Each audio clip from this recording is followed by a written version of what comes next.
Why should a B2B business invest their time in video podcasting? Everybody has a podcast. And I'm like, that's not true. But everyone you know has a podcast. What do you mean? Here's the way that I like to look at it. They say everybody has a podcast. What that means is that they are aware of all of these companies that are doing podcasts. The reason that people are aware of these companies in some ways is because they know they have a podcast. Interesting. This may not be something that is advantageous for me to say, and maybe other podcast studios might hate me for saying this. Well, you're right. I don't like what you're saying.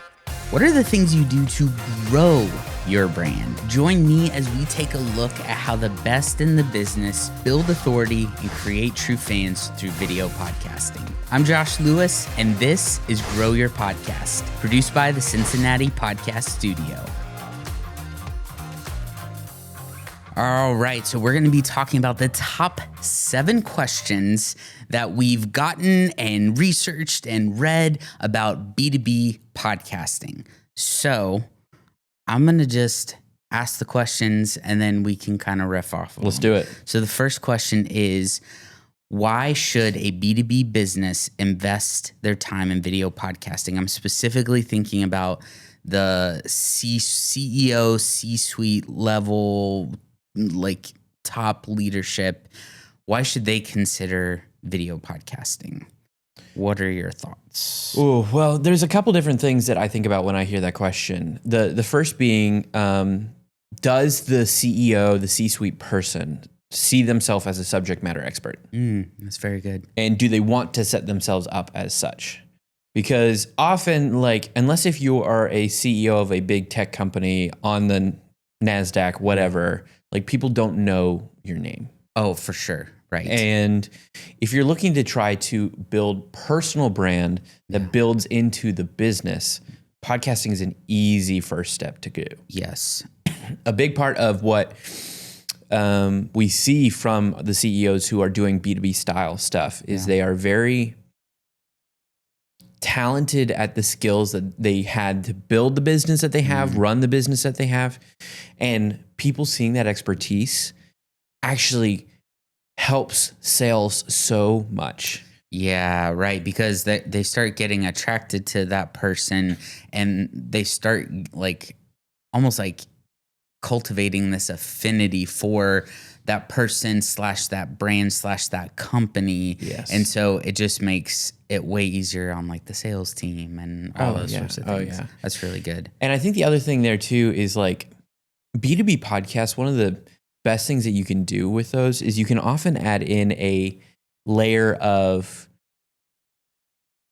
whatever that other business is that you're working with, you have them on your show. Yep. And then you build the expertise and build the credibility between those two businesses, as well as like, oh, this company works with that company. Well, then I want to work with them. Of course, this is huge. So those two kind of spaces are kind of the big ones that I think of initially, but I'm curious what some of the other thoughts are you have. Yeah. I think we just had an event yesterday where we did like 5 back-to-back podcast episodes with different business leaders. And one of the themes that kept coming up was relationships.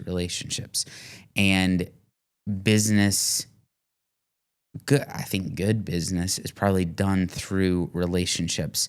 And a part of being able to present yourself to people and to start cultivating a relationship even before you've even met somebody is to put yourself on camera and to do it consistently over a long period of time. And so there's one aspect where it's like, this is a brand awareness thing. And it is a way to showcase your personality and to bring people into, either help people understand you are not for them because of the way you think, that maybe the way you come across or whatever, or maybe you most certainly are for them because of the way you come across and all those different things, the ways you think, the way your business, the values that are coming out. On the other side of this is, yes, there is some time that you need to invest in this. but relationships take time. And this is a way to really multiply your time.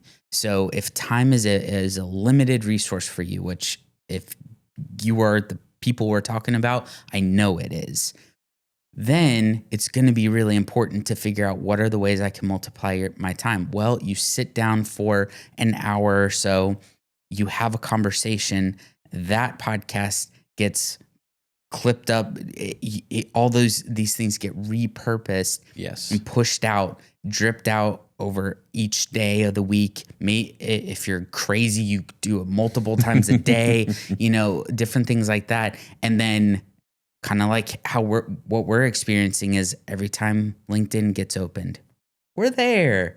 And so if you want to always be in front of people, your time is limited. This is the best way to multiply that time. So at a high level, I feel like those are some of the two buckets I feel like are super important now in my mind. I would agree. Yeah, you nailed it on the head there. That's great.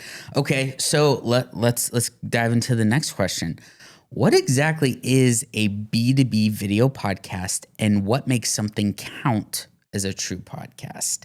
So the idea around this is, especially since YouTube's, this question actually came about once YouTube started making podcasts, right? You were able to upload videos as a podcast on YouTube. And so it's like, what even is this? How is it different than a video? And then what makes something, well, maybe we'll get to that second part. Let's just talk about what is a podcast, just in case people have maybe misconceptions about this or whatever. Well, I think first thing to say is we're not going to gatekeep what a podcast is. I don't think that's going to happen here, because truly, honestly, anything can be a podcast. I think now the hard thing is the definition of podcast used to be a audio show that you would download to your phone and listen to. Right. That's not what it's become anymore. Yeah. It is a conversation that is had either with one person towards the camera or people sitting in seats or whatever, where you talk about content that is valuable and important to your audience. Yeah. So what I like to differentiate it from for the rest of YouTube is not like a Mr. Beast video where you're going to be going from scene to scene and doing all this different craziness. No, you're having a sit down conversation with somebody. It's basically talk radio on video, and or the news or whatever it is that you want to do. It can be any version of those things, but now it's just a podcast because it's released on a regular schedule. Yeah. It's released in a way that is easy for people to get a hold of. You usually break it down into clips so that people can then find it a little bit easier. And then inside of that container, it can be anything. Yeah. I think and if we're thinking about B2B podcasts, so we could even expand it just a tiny bit. I still agree that this is not a Mr. Beast style video. Typically they are conversations. Sometimes they're monologues. Sometimes, like if you're somebody like Gary Vaynerchuk or you're Alex Hormozy, they will take workshops or like keynote speeches and throw that into the podcast feed. So for B2B podcasts, it's a lot more informational in nature. So that's why, the conversation is primarily conversation, but you can throw in those other things like we've seen that. Let's kind of talk about the next question, which is what's the difference between a B2B podcast and a B2C podcast? Well, you and I were talking about this one because this is actually an interesting question because there's a lot that's similar and only a few things that are really different in that case. I think the biggest difference that we found between B2B and B2C podcasts is whether or not you should care about audience size. Yes. And the reason I say that is because B2B podcasts, say you're trying to sell to a business and your average deal size is $100,000. Yeah. You don't need 1,000 people listening to your podcast every single time for it to be valuable. Right. It can be 10 of the right people listening to it for all of a sudden that you can make a bunch of money. Right. But a B2C style podcast, often you're dealing at a lot lower ticket size. Yeah. And so you've got to figure out a way to be able to reach more people more easily and to be able to sell via that podcast. Yep. So with a B2B style podcast, we often say that like the relationship that you build in the podcast with the people you invite as guests or whatever it is onto your show, and the relationships that you build outside of the show via sending this on your email newsletter, be it conversations that you're having with somebody and it turns into a frequently asked question that you then post on your website. All these sort of things. B2B podcasts are really great at helping to bolster the rest of your business at once. B2C podcasts are often built around the idea of general awareness and broad strokes versus specific technical information. Right. Your audience size matters, and also how you get the audience sort of matters. So like something we've seen in a lot of B2C podcasts is maybe they're a tiny bit more just more entertaining, right? There's something about them that are more entertaining, and because they're trying to appeal to way more people. Again, B2B marketing is niching. Yeah. You go all about, this is exactly what we do. This is the exact person we talk to. Here are the sort of people that would be interested in what we do. And so if I'm interested in pressure testing, I will know, great, these are the guys I want to listen to. Exactly. And often they're the ones that I'll buy from in the end too. The metrics matter in different ways. So you were mentioning earlier, there's value to B2B podcasts because of, business or as I heard yesterday, relationship development, right? So you can have people on just to get them in the room, just to have conversations with them, just to provide them value, but also like get in front of them. So literally that person is your audience at that moment. That's literally all you care about. The B2C, you actually care way more about trying to get thousands or millions of downloads and impressions and all these different things. Most likely your B2B business just doesn't need that. And so the metrics just really change. There are also a lot of B2C podcasts. I've seen them lean more into different sponsorships versus like the business actually being the one that funds it. And so it kind of just really depends. Not saying that B2B businesses don't have that, but if you are a B2B business, having Celsius sponsor your podcast, like that's not actually going to be probably as appealing. Unless if you're a beverage manufacturer. Unless you're partnered with them in some way. Yeah. So strategic partnerships are very important when you think about that sort of thing. And I think another thing on that point of partnerships, I think it's important to look at, there's also kind of a slightly different goal in a B2B to a B2C. B2B, you aren't looking to make revenue directly from the podcast. Correct. Generally speaking. Like it is possible. Yeah. Like if you create the thing that somehow breaks out, and which I've never seen before, like you can make money off your podcast. Awesome. Yeah. Awesome. Yeah. But a B2B podcast is way more about the sale. Yep. That you can make because of the conversation that you've had. Yeah. So inviting a prospect onto a podcast is the clips that you make out of the podcast later that you send to prospective clients that may have a question about something that you do. Yeah. The conversations between the CEO and the CFO so that people can understand, maybe the employees in the company can understand, hey, here's some of the things that we've learned, those sort of things. Yes. So I think it's way more important to look at what is the desired outcome of a B2B to a B2C. Like those are very different desired outcomes, even though the end is sales in both of them. But specifically in B2B podcasting, it is a brand move. And so I keep defining brand as your reputation. And so over time, you are going to be coming across in a specific way And you can't really hide, like most people just cannot hide who they are if they are consistently showing up over time, especially on video. Yes. And so it's really important to make sure that you do it consistently so that you're really giving people a sense of who you are, and then they will either be attracted to that or not. Question number 4. Okay. Which is, what is the best way for a B2B podcast to stand out in a crowded market? So, topics, voices, guests, production style. There's one phrase I keep hearing from people as they tour our studio, and I kind of want to maybe this is a hot take, but everybody has a podcast. And I'm like, that's not true. Not everybody has a podcast, because I want you to actually think about your close contacts in your phone that are in your business, in your industry. How many people actually have a podcast?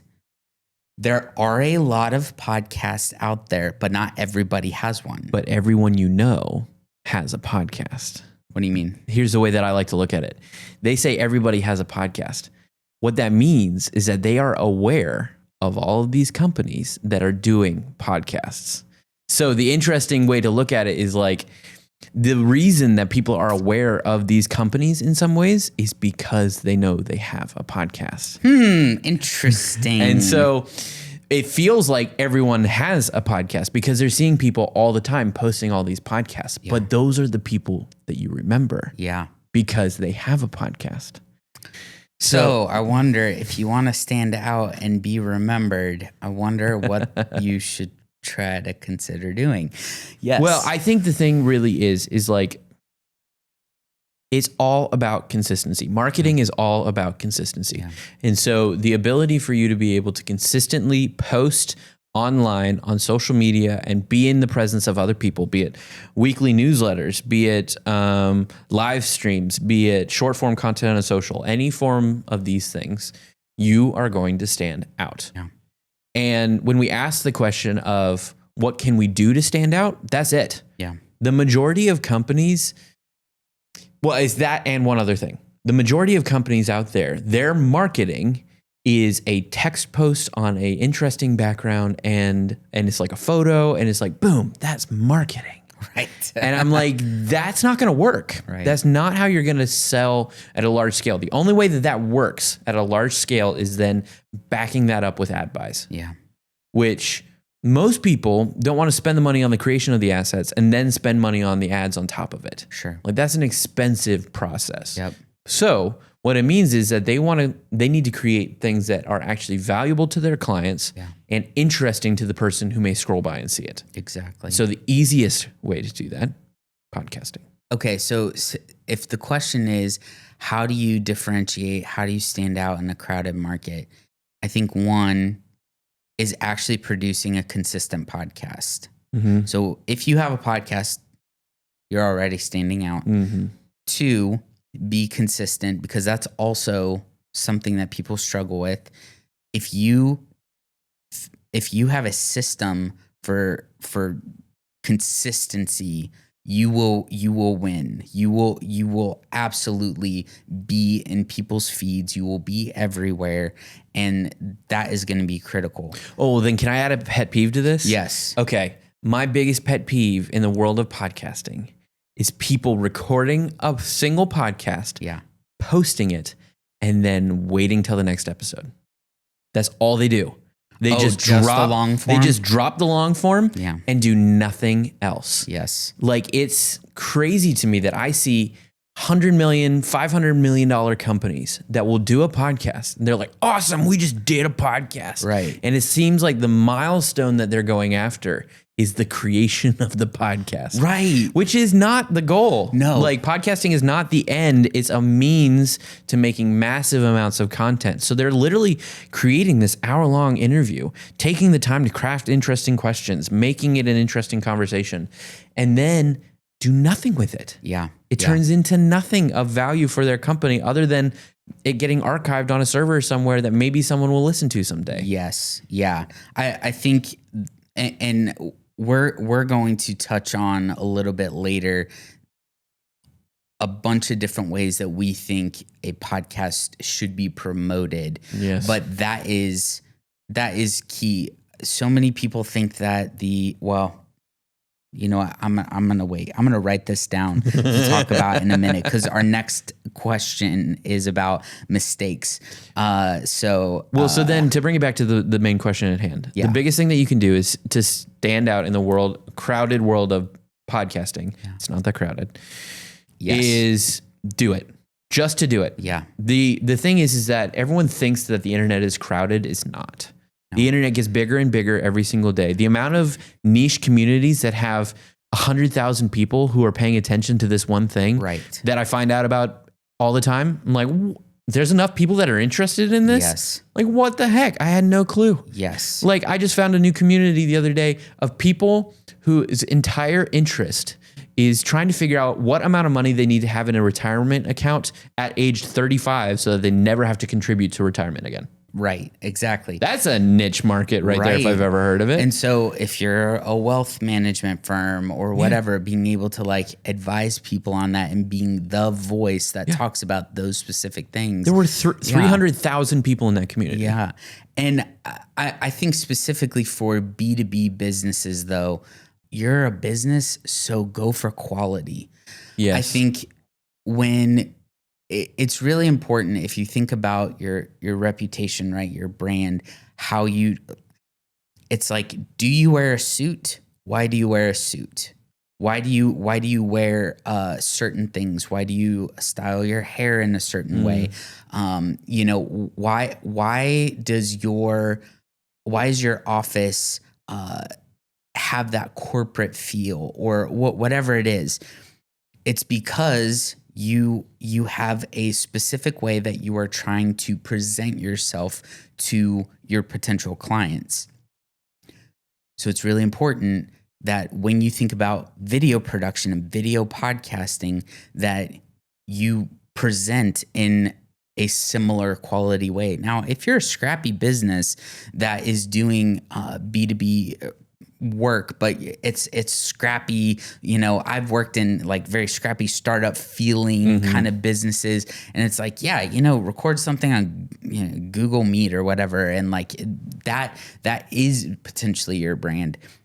But if your brand is a little bit more buttoned up, if it's a little bit more polished, if it's a little bit whatever, it's really important to make sure you go for production quality. And again, I get it. This comment is slightly self-serving, right? But it is one of the reasons why we built this studio. And so whether you are in Cincinnati or you're in other parts of the country, either build a studio in your business or work with a local podcast studio that's around, 'cause they're everywhere. You. They really are everywhere. I mean, I'm talking with people in Charlotte. We talked with somebody in Chicago, like Vegas, like all these different places. And so just Google your city podcast studio and even just have an initial conversation with them. That would be huge. So I think, you know, if you go for quality, if you actually have a podcast and are consistent, and then just try to be valuable to the people you're talking to. So you know how to have conversations. Like, if you are in this business, you know how to talk about your thing. You know how to provide value to people. So just do that. Make sure you are talking about your thing and realize that probably the people you're talking to, please bring in your personality, but don't spend the first 5, 10, 15, 20 minutes just rambling about your week or your day.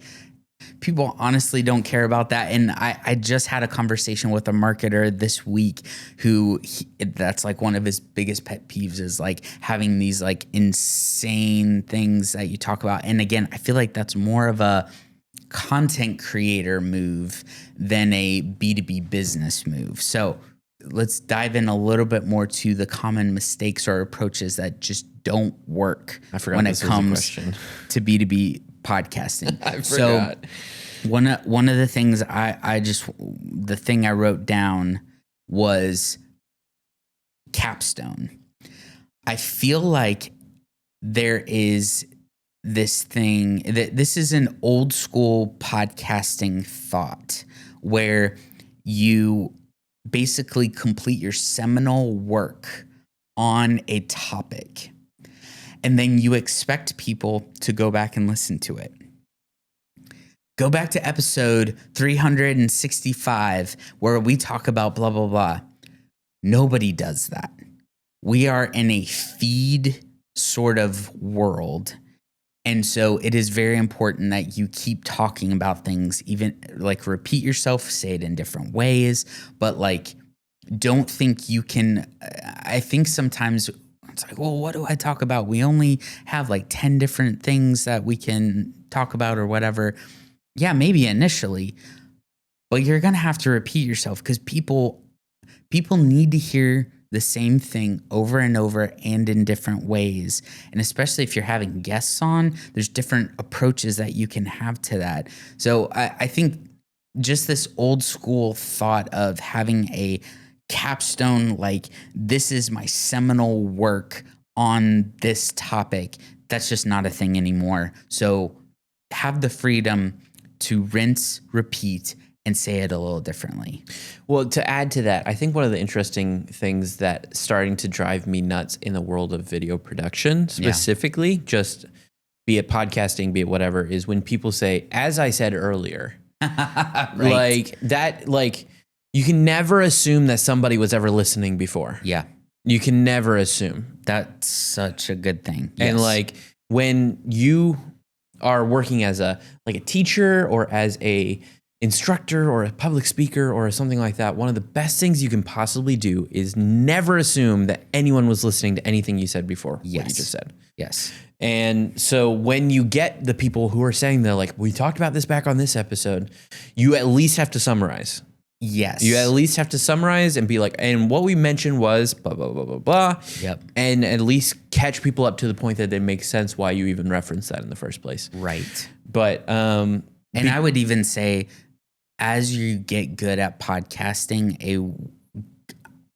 maybe this is just a personal thing, but to catch yourself in those moments, I would say the only reason to ever refer to a previous episode, to even mention it, we do that subconsciously because we remember it, but to say it on camera, instead of saying that, don't even mention that you had a previous conversation unless there is a specific, like you can, shout out somebody you talked to. So if you talk to somebody semi-famous or maybe somebody who your industry would recognize, then totally say, hey, I talked with so-and-so and what we said was, and like you said, summarize and all of that. yeah. But try to work at not even doing the callback unless there's a specific reason to call it back. Yeah.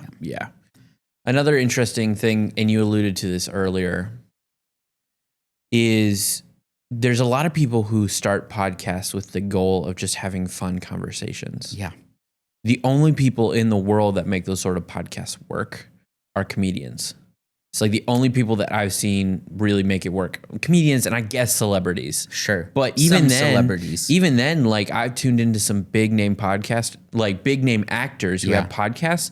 I'm like, man, like you're a cool guy, but like, nah, this is not very interesting to me. And so the thing that is really important that people seem to miss all the time is that you have to be really intentional with the podcast. Yeah. And I think if there is a person who's coming to a studio and they're recording and they're paying to do this, then like, yes, I get most people will probably not just shoot the breeze the whole time. Sure. But if you're like in that scrappy startup mode and you are a B2B style podcast, like, and you're recording with your founding partner on Riverside, like, don't just goof off. Like, you need to have real substantial conversations and treat this as if a client is listening. Yeah. Because the clients will listen. Right. They will. Right. And you want to respect their time and you want to make sure that you are saying things like you're moving things along. So like one of the things I tried to do, at least in this episode, was when I was selecting the questions, this was not the original order of the questions. I actually had a completely different order, but I was like, man, what's kind of at least something that can hook people? Like, okay, I want to start listening now. Put that question up front, and then we started with some of these other questions. So just thinking about flow, people so often do not think about flow. The other, I think, common mistake with B2B podcasting, and we've already talked about this a little bit, is quality. I have seen some podcasts out there. I'm so glad they're doing a podcast, but there's always just something off, whether they're not actually using the microphones or they're using their webcam or whatever. And these are like kind of big deal, like institutions, right? It's like, I'm so glad you're doing that. I'm not sure you're actually portraying what you want to portray. Yes. When you come across like that. And so, yeah, it's just very important to think through that. There's a bunch of resources if you're not gonna use a studio or whatever in your area, but like, just please try to think about how you're coming across. That's for sure. Yeah. And I think when you're thinking about how you're coming across, another thing that I think I see amateur podcasters run into is they don't think about consistency of content. Sure. They think about like, hey, we're just going to try to be consistent creating content. But the audience who's going to tune in and subscribe and listen for the long haul is going to expect a certain something from you every single time. Yeah. So it can't be a podcast where it's just like really funny and you have a great guest who's hilarious, and then the next one's all subject matter expertise content and very different from that last episode and a very different perspective. That is actually not going to garner you followers, because they're going to. Some people may follow because of this episode. They may follow because of this episode, and then your audience is mismatch. And then they may actually like stop following you because there's like this whiplash effect of like, wait, I thought this is what I was going to be getting, but this is actually what you do? Nah. And I think the other thing that ties into that we have seen on what we thought were big popular podcasts is they will take the best moments of a show, clip them out onto social media, and then you're like, oh, that was hilarious. I'm going to go check out that podcast. And then you check it out and you're like, this is really boring compared to what I just saw. Right. And so I think one of the big things is inconsistency. You have to think about how can you be consistent in the message that you're putting across and consistent in the quality of the content that you're putting 100%. as well. So when people see you and find you and say like, oh, this might be interesting, let me listen to this. The next week when you launch your next podcast is still going to be interesting and is still going to be informative. Okay, so being on a podcast, sometimes it can be a little bit weird because cameras, right? Cameras and microphones not always. Cameras and microphones regularly trip up even the most eloquent speakers, right? It's like you can sit down at a coffee shop with anybody at a networking event, totally fine. Like it doesn't faze you at all. Put a camera, you put a microphone in front of you, it's like, right? So one of the things that is really important is to make sure that you treat it like a skill you need to level up, like any skill you need to level up. If this is something you're going to commit to, then try to make sure you are regularly trying to improve and iterate. If you listen to earlier episodes of this show, I probably said a lot more likes. So because that's a nervous habit of mine. I've really been trying hard to not do that as much. Also on earlier episodes, I go, a lot. I think on this episode, you'll hear a whole lot less because I've been You'll trying. hear more from me. I did it. Sure. But like to try to make sure that you are just constantly trying to improve on those things. This is a part of how you come across. So just like at a networking event, you want to make sure you know exactly what your pitch is, how to say things. On a podcast, you need to know, how am I going to come across, and what are those what's that one thing I can improve on? And we've talked about this at length before, but like it is really important to also see what am I doing well? Don't just focus on the negative, because so many people focus on the negative. They don't like how they look. They don't like how they come across, all these different things. Pick one thing to improve on and find one thing that you're like, that was actually good. I need to keep doing that. 100%. That's great. All right. So are there any sort of, proven frameworks or principles about how to build a B2B audience? Well, I think one of the best things that I can think of with podcasting is use existing relationships that you already have. Yeah. So be it a email newsletter that you already have, put your podcast in there. Yeah.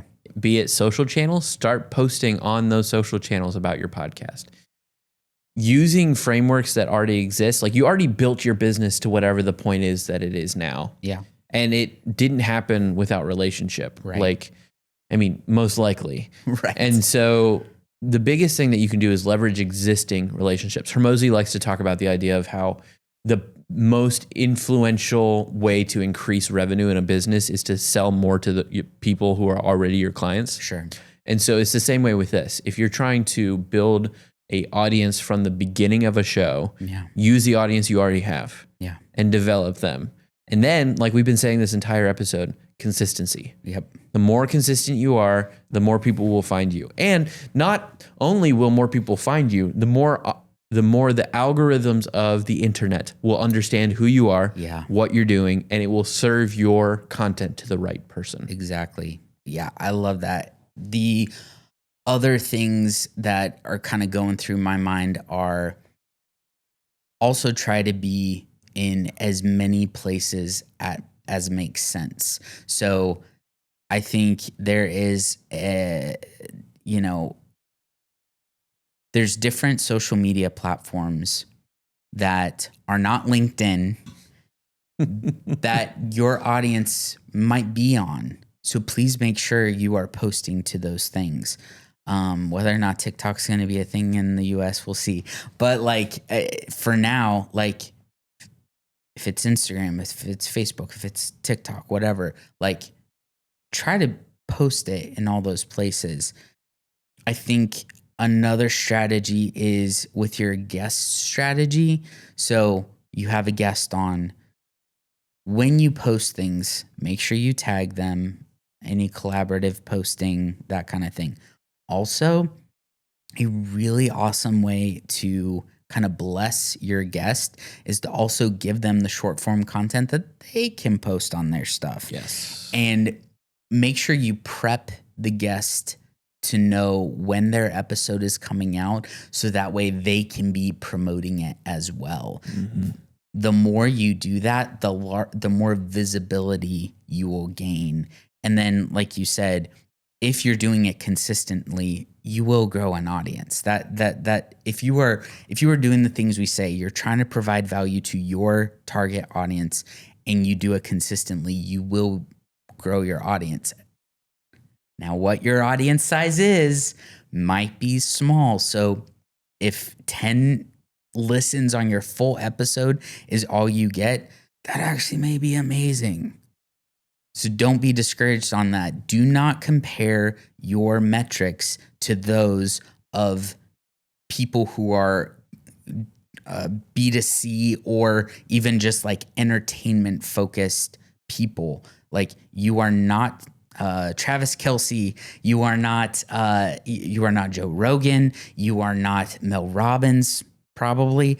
And so try to just make sure that you are careful to not compare And I think even just growing your audience, it's like, well, who is your audience and what metrics make sense with that? Your goal is not to be, hey, let's get 100,000 followers. Yeah. It's not going to be the right goal. The right goal is, how can I get the best 1,000 followers? Yes. That are really invested in my success. Yeah. And also I help them in their own success. Exactly. That is like 1,000 followers. I think Hermosi again was talking about this on a podcast recently where he said there are these massive TikTok accounts who will have 20 million followers, and they have had 7 failed product launches because their audience does not care about them as people.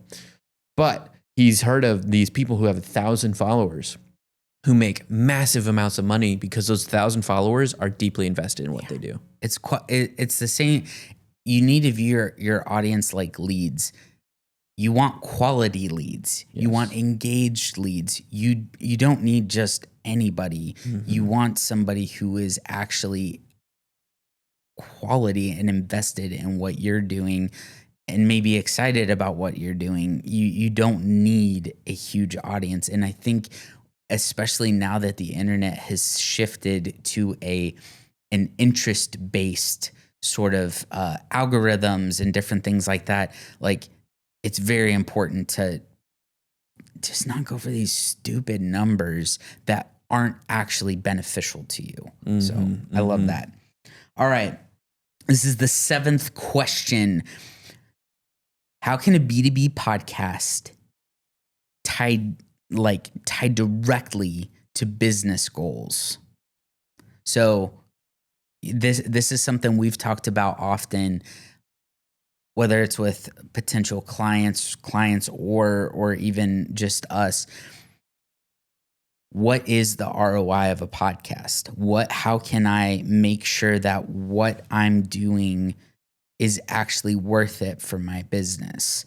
And I think one of the things that's really important is to just begin with the end in mind and figure out like, okay, what do I need? What is the thing my business needs?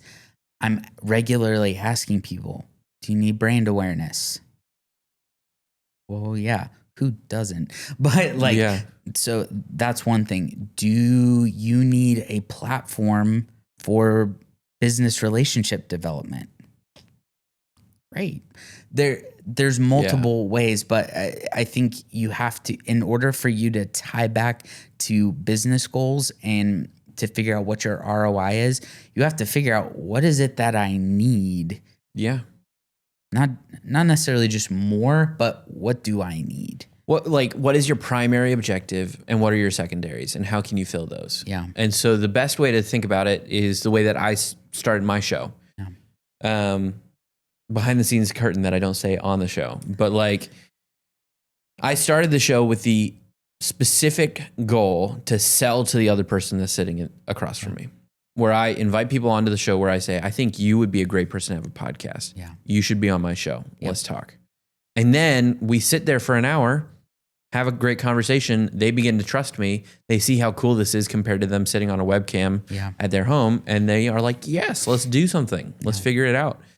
And I meant to figure out my close rate before this, but like I think I say it's normally somewhere in about 40% of the people who come on the show have spent money with us at some point. And so if your goal is sales, then invite your prospects on. Yeah. If your goal is brand awareness, then just create a boatload of content. Yeah. And then get it out there everywhere. Right. Because again, 9 months of doing this show, while views weren't the goal, it's fun to watch.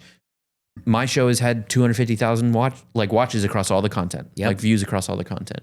And so that's a massive amount of awareness that I've gotten from just 9 months of effort. Yeah. Organic, not paying for it. Right. Like that's huge.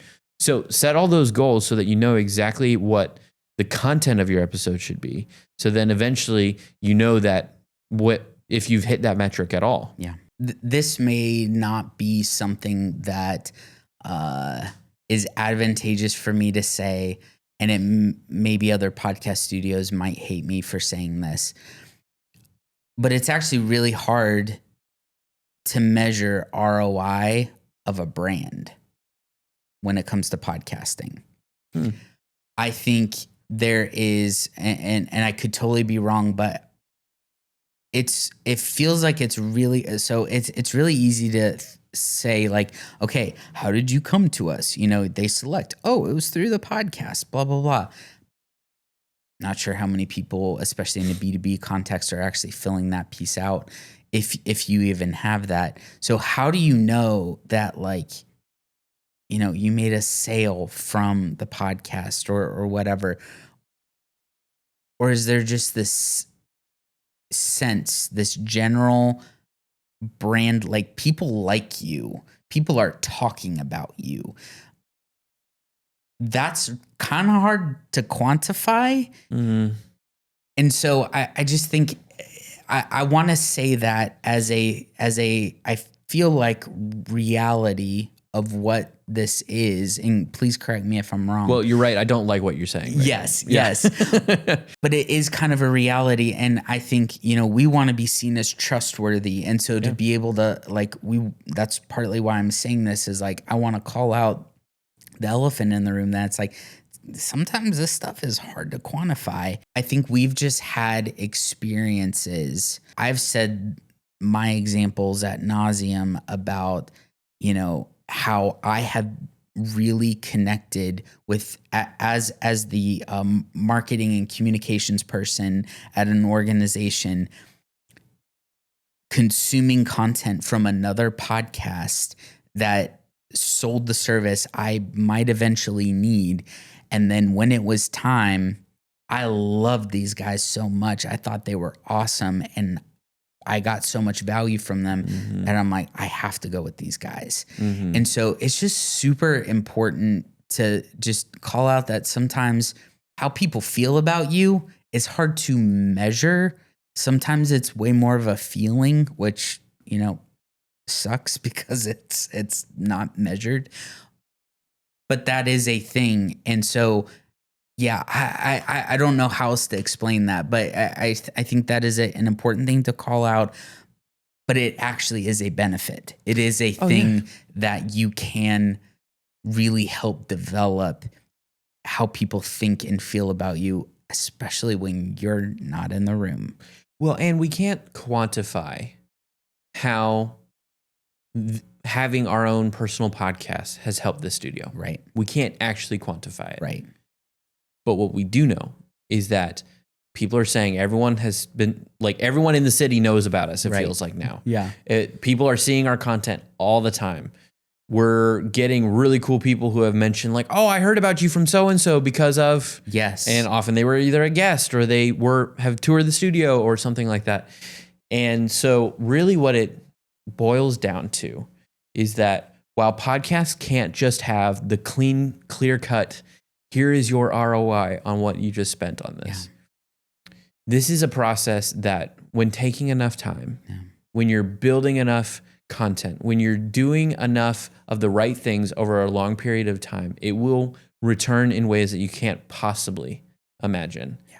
And I think for us, you've reached out to some guests for this show that we can't talk about yet that have said, I'm actually interested. And we're like, how? Literally, it was a pie in the sky. Like, this was a Hail Mary. Like, yes.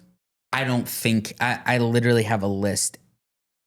I have likely, iffy, and BHAG.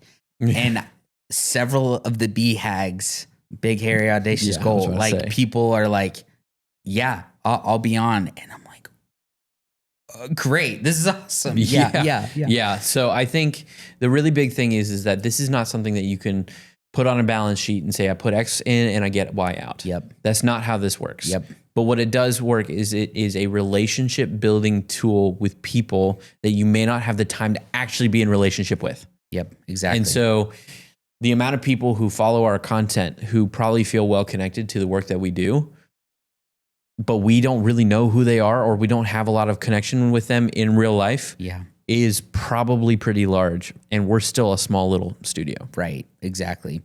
All right, bonus question. Oh, here we go. What are the resources, people, technology, and budget that are usually required to produce, promote, and sustain a high-quality B2B podcast? So really, what does it actually take to run a B2B podcast on a high level? We can give details maybe in a different episode, but like on a high level, what would somebody need to get started? There's so many different levels to what could be enough. So I'm going to take our studio as a baseline. Yeah. Like if you want to try to produce what we do here in our space,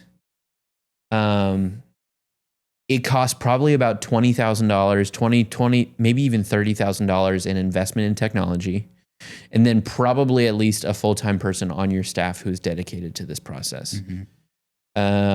So generally speaking, a lot of people would be like, oh, I want to do a podcast. And then they go to their marketer and say, let's do a podcast. Right. And then their marketer is like, what do you want to get rid of that you don't want me to do so that we can do this podcast? Yeah. Because the person who doesn't do this every day, this will take up a massive portion of a week to try and get one show and all the marketing materials out every single time. Sure.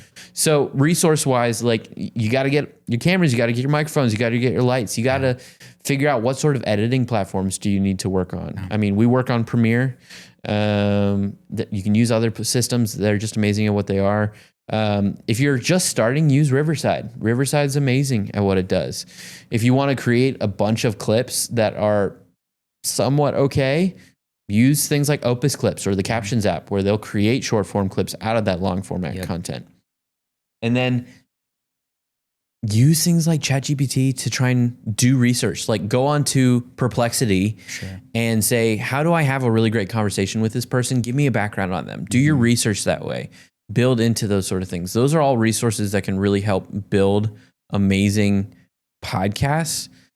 But honestly, in the end, it's going to require a lot of manpower. Yeah, I think, those are some good, like definitely behind the scenes stuff. I think I have a little, I just remembered, I like wrote out kind of this whole process of like, you have to have a plan, right? Because if this is going to be sustainable, you need to have a plan. So part of it goes back to, okay, what's my idea and is it any good? Side note, if you go to CincinnatiPodcastStudio.com/fit, you can use our free idea research tool. So this tool will actually take your idea and then give you a whole bunch of research around it, like audience appeal, SEO strategies, other things like that. Yeah, it gives you 10 episode ideas. Yes. It'll tell you who are your competitors and what are they doing and how you can be different from them. And then also it just kind of gives you some ideas of how could this be better? Yes. How can you make the idea stronger? Exactly. And it'll help you probably niche down a little bit more and niche. We're going to do this every time. Right. And how will we, and it basically will tell you in the end, like, hey, this is a great idea. You should pursue this. Yeah. Or it'll say, I don't know, you should watch out. Yeah. And so we highly recommend it. And this was an ad. Yes. In the middle of our Exactly. Episode. Hey, it's also a lead magnet. Hey. So making sure that like you also have those sorts of things with your podcast. So figure out your idea. What's your plan? How are you going to produce it, promote it, and what are your first 12 episodes? That is having those things in place before you get started is really important. And publish it.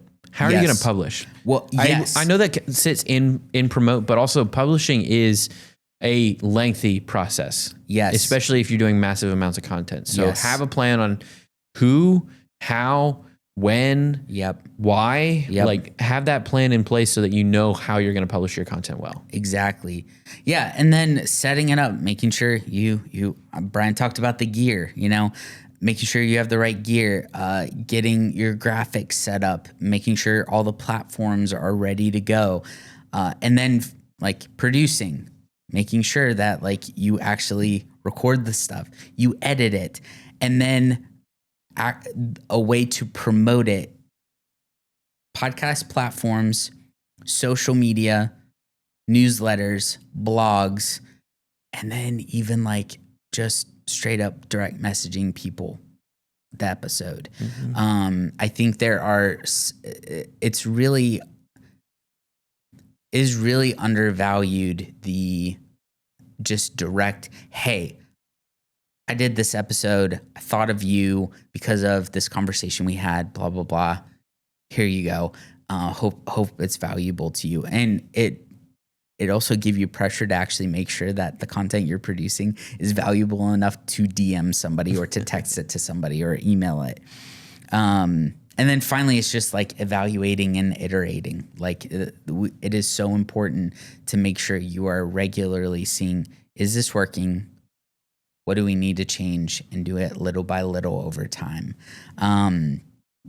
So, okay, that's great. And so kind of to recap, CEOs and C-suite executives should think about B2B podcasting. The reason why we think you should be using it for your business is brand awareness. It is relationships. It's relationship development and business development. Those are some of the things, and multiplying of your time. We get that you don't have much time, so it's going to be really important that you maximize it, and this is one of the best ways to do it.